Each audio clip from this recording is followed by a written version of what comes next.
സ്നേഹമുള്ള സഹോദരങ്ങളെ, പ്രഭാതവന്ദനം. ഇന്നത്തെ സുവിശേഷത്തിൽ ഈശോ ഒരു കുഷ്ഠരോഗിയെ സുഖപ്പെടുത്തുന്നതാണ്. കുഷ്ഠരോഗി ഈശോയുടെ അടുത്ത് വന്ന് പറയുന്നു, നിനക്ക് മനസ്സാകുന്നുവെങ്കിൽ, നീ കഴിയുമെങ്കിൽ എന്നെ സുഖപ്പെടുത്തണമേ. ഈശോ മറുപടി പറഞ്ഞത്, സുഖപ്പെടുത്തും, എനിക്ക് മനസ്സുണ്ട്. ഈശോയ്ക്ക് നമ്മെ എല്ലാവരെയും സുഖപ്പെടുത്താൻ മനസ്സുണ്ട്. ഒരൊറ്റ കണ്ടീഷൻ, ഇതാരോടും ചെന്ന് പറയരുത്. സാക്ഷ്യം പറയുവാനാണ് നമ്മൾ കേട്ടിട്ടുള്ളത് എങ്കിൽ സാക്ഷ്യം പറയേണ്ടവരല്ല നാം, സാക്ഷ്യത്തിൽ ജീവിക്കേണ്ടവരാണ്.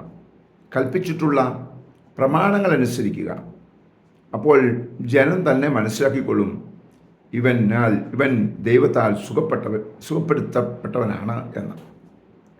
അതുകൊണ്ട് പറയുന്ന സാക്ഷ്യത്തെക്കാൾ ജീവിക്കുന്ന സാക്ഷ്യം നമ്മൾ ഓരോരുത്തരിലും ഉണ്ടാവുവാൻ നമുക്ക് പ്രാർത്ഥിക്കാം. പരിശുദ്ധ അമ്മയെ സഹായിക്കണേ. വിശുദ്ധ യോസേപ്പ് പിതാവേ, ഞങ്ങൾക്ക് വേണ്ടി പ്രാർത്ഥിക്കണേ. പരിശുദ്ധാത്മാവേ, എഴുന്നള്ളി വരണേ. പരിശുദ്ധ പരമ ദിവ്യകാരുണ്യത്തിന് എന്നേരവും ആരാധനയും സ്തുതിയും പുകഴ്ചയും ഉണ്ടായിരിക്കട്ടെ. ആമേൻ.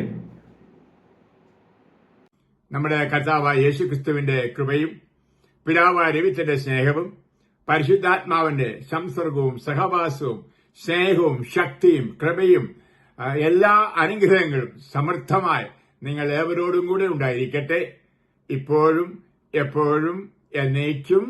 ആമേൻ.